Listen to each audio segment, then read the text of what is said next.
শীতের সময় বাজারে প্রচুর সিম পাওয়া যায়। আমি আজকে তৈরি করে দেখাবো একদম ঘরোয়া পদ্ধতিতে সিম, আলু আর টমেটো চচ্চড়ি।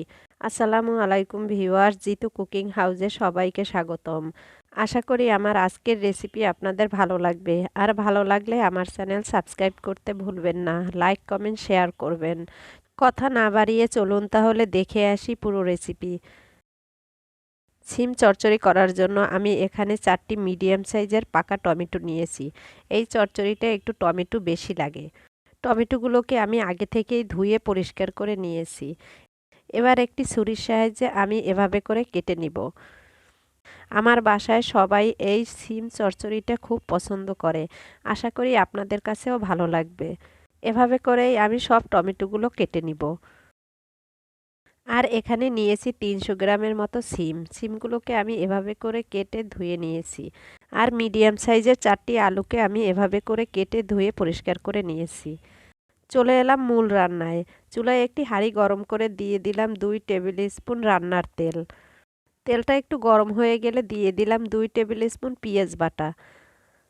পেঁয়াজগুলোকে আমি 1 মিনিটের মতো ভেজে নিব, যাতে করে পেঁয়াজের কাঁচা গন্ধটা চলে যায়। পেঁয়াজটা ভাজা হয়ে গেলে দিয়ে দিলাম 1 স্পুন জিরা বাটা, 1 স্পুন দিয়ে দিলাম রসুন বাটা, 1 স্পুন দিয়ে দিলাম আদা বাটা। এবার সব কিছুকে আরও 1 মিনিট ভেজে নিব। দিয়ে দিলাম 1 স্পুন লবণ, 1 স্পুন দিয়ে দিলাম লাল মরিচের গুঁড়া, আর হাফ স্পুন দিয়ে দিলাম হলুদের গুঁড়া। এবার সব মশলা মিশিয়ে নিয়ে দিয়ে দিব হাফ কাপ পানি।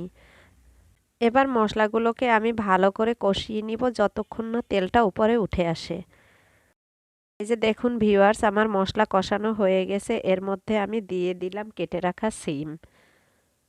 আমি এখানে 300 গ্রামের মতো সিম নিয়েছি।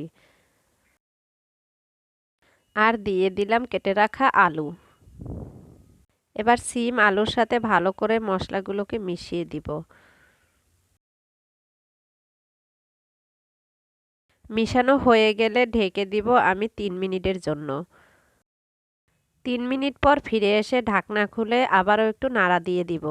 এই সময় কিন্তু সিম আর আলু থেকে পানি বের হয়ে আসবে। ভালো করে কষিয়ে এই পানিটা শুকিয়ে নিতে হবে। এই যে দেখুন ভিউয়ার্স, আমার সিম আলুগুলো কষানো হয়ে গেছে। এবার দিয়ে দিব মেজারমেন্ট কাপের 2.5 কাপ পানি। পানিটা কিন্তু ফুটন্ত গরম পানি হতে হবে, না হলে আলুটা শক্ত হয়ে যেতে পারে। এবার আবারও একটু ভালো করে নাড়া দিয়ে মিশিয়ে ঢেকে দিব 5 মিনিটের জন্য। ফিরে এলাম 5 মিনিট পর। এবার ঢাকনা খুলে আবারও নাড়া দিয়ে দিব। এই যে দেখুন ভিউয়ার্স, সিম আলু কিন্তু সেদ্ধ হয়ে গিয়েছে। যখন সিম আলুর ভিতরে অল্প অল্প পানি থাকবে তখন আমি মাঝখান থেকে ফাঁকা করে দিয়ে দিব টমেটো। এই সিম আলু চচ্চড়ির প্রধান উপাদানই হলো টমেটো। টমেটোটা না দিলে কিন্তু খেতে একদমই মজা হবে না। টমেটোগুলোকে নিচে দিয়ে দিব আর সিম আলুগুলোকে উপর দিয়ে দিয়ে দিব, যাতে টমেটোগুলো ঢেকে যায়। এভাবে করে দিয়ে ঢেকে দিব পানিটা শুকিয়ে না যাওয়া পর্যন্ত। আমি কিন্তু টমেটো দেওয়ার সময় 4-5টা কাঁচামরিচ ফালি করে দিয়ে দিয়েছি। এই সময় চুলার আঁচ কমিয়ে ঢেকে দিব। ফিরে এলাম পানিটা শুকিয়ে যাওয়ার পর। এবার ঢাকনা খুলে সব কিছুকে নাড়া দিয়ে মিশিয়ে দিলেই তৈরি হয়ে যাবে সিম আলু টমেটোর চচ্চড়ি। এই যে দেখুন ভিউয়ার্স, তৈরি হয়ে গেল আমার সিম আলু টমেটো চচ্চড়ি। আশা করি বাসায় তৈরি করবেন। আর বাসায় একবার তৈরি করে খেয়ে দেখলেই বুঝতে পারবেন এই চচ্চড়িটা কতটা মজার হয়। ফিরে আসছি পরিবেশনের পর। তৈরি হয়ে গেল আমার মজাদার সিম আলু চচ্চড়ি। আশা করি সবার কাছে ভালো লেগেছে। অতিরিক্ত কোনো মশলা ব্যবহার না করে পুরো ঘরোয়া পদ্ধতিতে আমি এই চচ্চড়িটা করে দেখালাম। এতক্ষণ কষ্ট করে আমার ভিডিও দেখার জন্য সবাইকে ধন্যবাদ। সবাই খুব বেশি ভালো থাকবেন, আমার জন্য দোয়া করবেন। আসসালামু আলাইকুম।